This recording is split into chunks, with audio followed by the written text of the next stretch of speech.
Welcome back to another episode of Leatherneck Insider. I'm Caden Strenz. And I'm Luke Little. We're getting started with our TSSR Game Time Live Athlete of the Week. Leatherneck Insider reporter Kobe Blackmond has more with this week's winner. Welcome you back to another segment of TSSR Game Time Live Athlete of the Week. This week I'm with WIU football player Christian Anaya. Christian, how are you? I'm good. How are you, man? I'm doing good. Starting off, career day versus Tennessee Tech, 13 catches, 132 yards. Is there something you saw before a game? What got you going that game? Just film study, honestly, and just our O-line giving the chance for the quarterback to give me the ball, which honestly helped a lot. And so, yeah, just really prepared, honestly, with film, just practicing hard every week. So, honestly, I was ready, very, very ready. Yeah, for sure. And you had to catch every game this year. Is this something you look at, or how do you keep that streak going as well? Well, obviously, yeah, as a receiver, you want the ball, but, I mean, whatever way to help the team win and move the team forward, I'll do. So, I mean, obviously, if it's got to catch, block, run, anything, I'll do for the team. Yeah, and as a receiver group as a whole, you all have some good talent. What's the mindset going into each game? Well, the mindset is, honestly, Coach Washington started out studs, speed, toughness, uncommon in details. So, honestly, it was Coach Washington really keep putting that into our brains, and we all bought in finally. I mean, it takes a while, obviously, but we all bought in, and then we all just keep playing fast. Yeah, and I'm going to throw a bonus question in there, but what is something as a group, as a whole team, you think you all is doing well so far as the season went, but something you all think you all should work on as well? Oh, we keep pushing through on a lot of adversity, but things we need to work on is just details, the little things that bite us in the butt a lot. And if we get that figured out, we'll be really good. All right, that's going to wrap it up for this segment of TSSR Game Time Live Athlete of the Week. I'm Kobe Blackmon, reporter from Leatherneck Insider. Thanks, Kobe, and congrats to Christian Anaya and Caden. I think you have some highlights for us from that game. You know what, Luke? I do. After a home conference loss to Eastern Illinois, the Leathernecks would take on an even tougher conference opponent, the 9th-ranked FCS team in the conference, the Tennessee Tech Golden Eagles. Starting things off in the first quarter, Golden Eagles in front 3-0. Freshman Carson Carswell leading the charge with a long pass to Damari Davis over the middle, bringing it in for the first down in Golden Eagles territory. Fast forward a few plays later, Carswell going deep, finding a wide open Alex Williams in the end zone for the touchdown. Western Illinois in front 7-3. Moving on to the second quarter, another huge pass by Carson Carswell. This is his first game as QB1 for the Leathernecks. This time to Leatherneck Insider Athlete of the Week, Christian Anaya, getting brought down at around the 25-yard line. Fast forward a few plays later, the Leathernecks would get pushed back, but no problem for Antonio Chata, banging the 48-yard field goal to make it a one-score game. 24-10 now, Tennessee Tech. The Leathernecks responding back, though. Damari Davis wide open in the end zone for the touchdown. 24-17 your score. That would be all for Western Illinois, though, as the game would slip away in the second half, getting outscored 28-3 and losing this one 66-20. The Leathernecks fall to 1-5 overall and 0-2 in conference play. Meanwhile, on the other side for the Golden Eagles, for the first time since 1977, they're 5-0 this season, 2-0 in conference play. Success happens both on and off the court, as WIU women's basketball player Addie Brownfield has been accepted into the University of Missouri School of Medicine. Leatherneck Insider reporter Kobe Blackmon again has more. Success can happen both on and off the court. WIU women's basketball player Addie Brownfield has been accepted to the University of Missouri School of Medicine for the class of 2029. Getting accepted into the University of Missouri School of Medicine is not easy, as only 5.8% as senior basketball player Addie Brownfield is in that number, and as she talks about her immediate reaction. Yeah, so I actually have a video of it. I just immediately started crying, just sobbing hysterically, just tears of joy, honestly. But I was just so happy, and it felt like, this huge weight off my shoulders had been lifted. And immediately called my mom first because she is a family practice physician in my hometown of Greenville. So she knows, how hard the journey was and how much it truly meant to me. So called her. We were both crying at one point. Called my dad, called the rest of my family, and it was so cool that I had so many people that I wanted to call and tell, because I think that just speaks volumes to the support system that I had through it all. Dreams do come true, as Brownfield reflects on how she manages excellence both on the court and in the classroom. Yeah, so I've been really fortunate and blessed at Western because obviously Division I basketball is very demanding, very taxing, but JD and the rest of the staff do a great job at making sure that I'm also focused on schoolwork as well as athletics, and they really support me through both sides of that. So I really couldn't have done it without them, and this was honestly the perfect program to accomplish both my Division I dreams and my med school dream. As Brownfield closes out her career at Western, she doesn't just leave stats. She leaves academic excellence and what it means to be a true Leatherneck. For Leatherneck Insider and News 3, I'm Kobe Blackmon. Thank you, Kobe, and a big congratulations to Addie Brownfield. We're just getting started here on Leatherneck Insider. We'll have more WIU sports on the other side. See you there. Western Illinois University. Our beginnings in 1902 focused on providing affordable teacher education training. We've changed with the times and excelled through the years. Today, Western is positioned for the next 100 years and beyond. Affordability of diverse academic programs, outstanding learning opportunities, and hands-on experiences provide excellent job placement for our graduates. This is Western, forever Western. Welcome back to Leatherneck Insider. I caught up with head softball coach Elisa Goller a few weeks ago on her summer excursions with Team USA. Well, last week, her team was back at it again in Oklahoma City. Elisa Goller added another accolade to her resume as the U18 Women's National Team assistant coach. This time, Goller's bringing home the gold medal. I don't know if I'll ever have anything like that I'll get to do again. It was really cool. I was not an Olympic level athlete, right? But being on a podium with your anthem playing was really special. I felt a lot of things. I felt proud that I had been able to help with that, proud that I had been selected, proud that I was representing like our team, Western here, all of that. And I was also really thankful that Colin and Tori were able to cover those couple days where I was gone.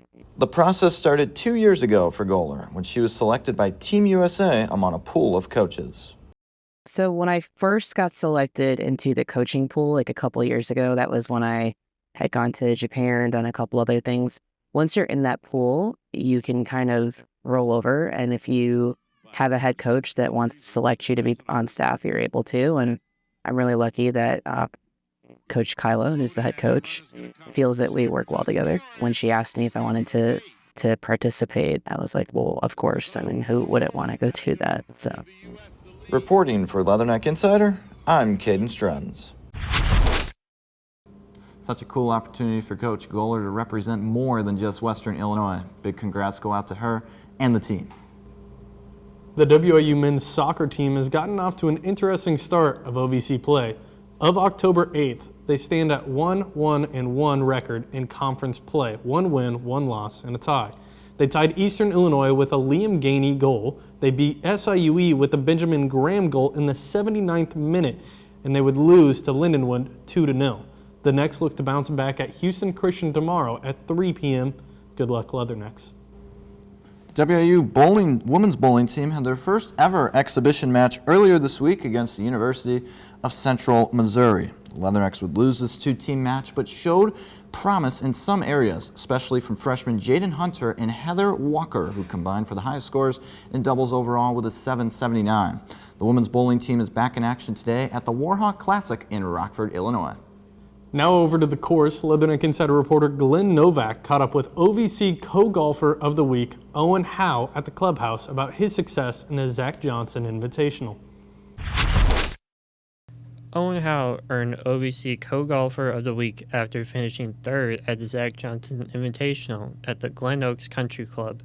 He was also met by a huge celebration with family and friends that had come from his hometown of Johnston, Iowa, which made the moment special for him. Yeah, it was great to have. I had a ton of family out there watching, and even some friends that came out and watched, and that's always good to have that extra support. Helps a ton. And then also just knowing that golf course helps a ton too. It's pretty tough golf course, and I've played it quite a bit, and it's right around where I live, so know the area, and just helps with confidence for sure, because I've seen the course quite a bit. And then I asked him about what was the most difficult part of navigating the golf course. I don't think I made a double all week, which was really good. But I would say hole 15. It's a par 5, which I ended up not even hitting driver off because I knew I wasn't going to be able to get there in 2. And in the past, in some tournaments in the past, I've gone for it in 2 and made some big numbers by hitting in the crap. So I just played smart on that hole, tried my best to make par, maybe give a chance at a birdie, but I think I made par all 3 rounds on it, so it worked out for me. And then I was able to see who Owen leans on in those key moments of the 3-day tournament. Honestly, just having my dad there because he comes to all my tournaments growing up. And for me, it's kind of like, there's a lot of shots there where you can't really see the green. So my ball would get up there and either, I'd look at my dad and be able to have a good idea whether it was a really good shot or if it was okay by his reaction, which kind of helps sometimes. You're less surprised when you get up there and more prepared for your next shot. I'm Glenn Novak, signing off from the Leatherneck Insider. Thanks, Glenn, and congrats to Owen Howe, who got to celebrate a great performance with his family and friends. The men's golf team played their final tournament of the season in the Windy City Classic earlier this week. We're heading to a short break, but after that, we bring you Macomb High girls golf postseason news and Macomb High football highlights. Stick around, there's more coming your way on the Leatherneck Insider. Taking me home, taking me home. Here, I engineer the future. Taking me home. Bring me back. Here, I have countless opportunities. Taking me home. Bring me back. Here, I do research. Right here at Western.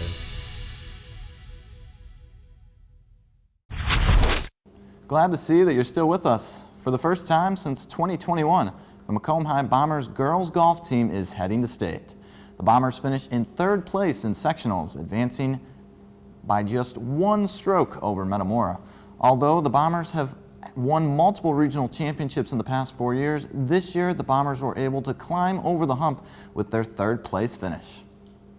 Over on the football field, it was a battle of 2 undefeated teams last week between the Macomb High Bombers and the Farmington Farmers.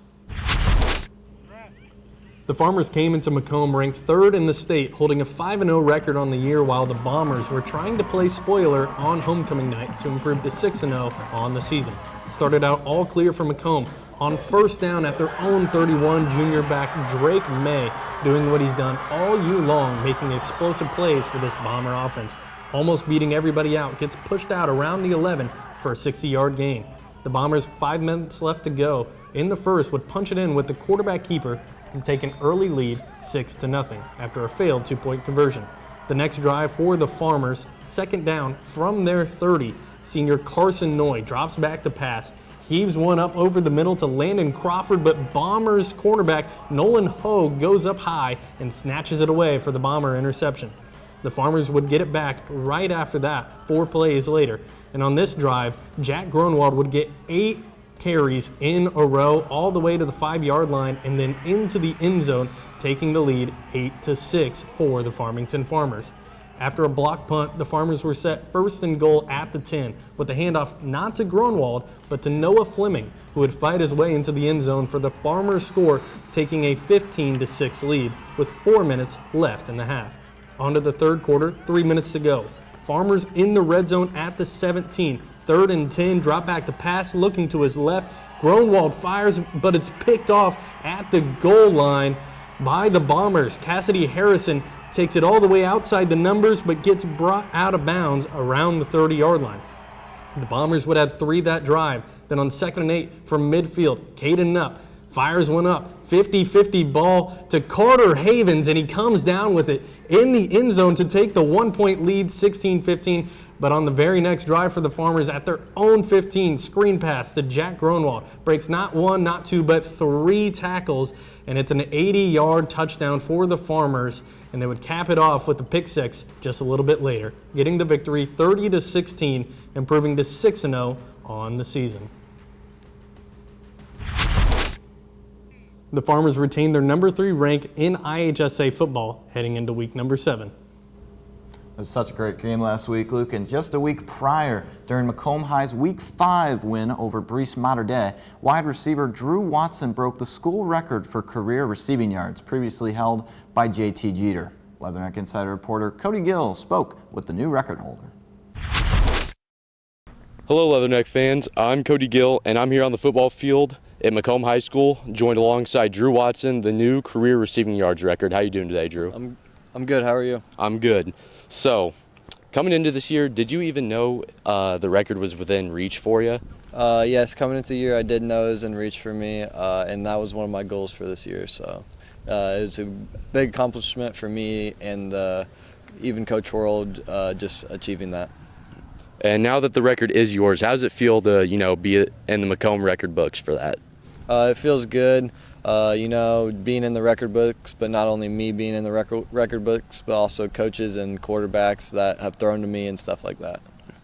And what do you feel is the biggest reason you've been able to be successful, whether it be something on or off the field, to get to this point in your high school career?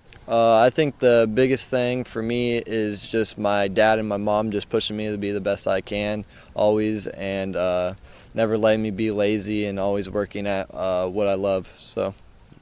And do you feel there are any players, whether it be in the pros, past or present, that you model yourself after?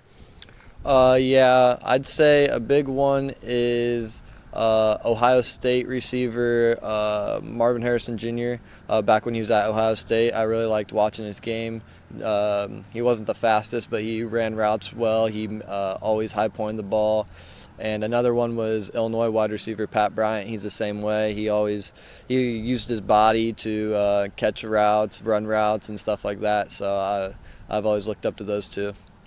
And I've done a little research on you. It looks like you hit almost 400 in baseball last year. Do you plan on breaking any records in the spring to where I'll have to see you again come baseball season?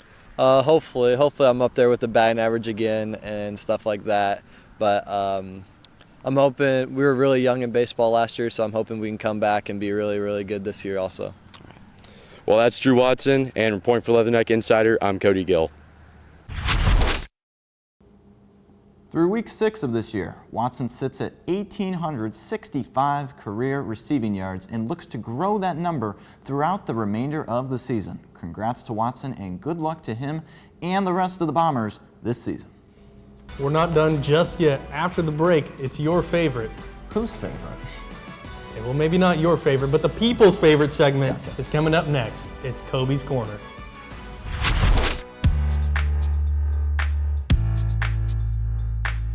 Your vision. My goal is to work at a top 100 television station as a reporter, anchor, and a producer. Our mission. Thanks to Western, I have a resume that would beat out most students from the top journalism schools in the country. This is Western Illinois University. I am a success story. I am a Leatherneck.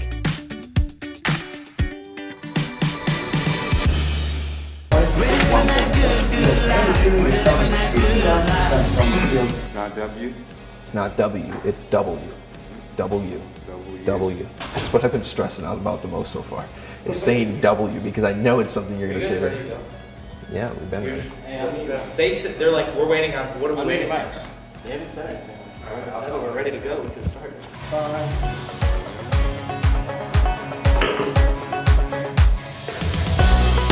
Hello everyone, I am Will Thomas. And I'm Dane Mackley. Welcome to this week's edition of Leatherneck Insider.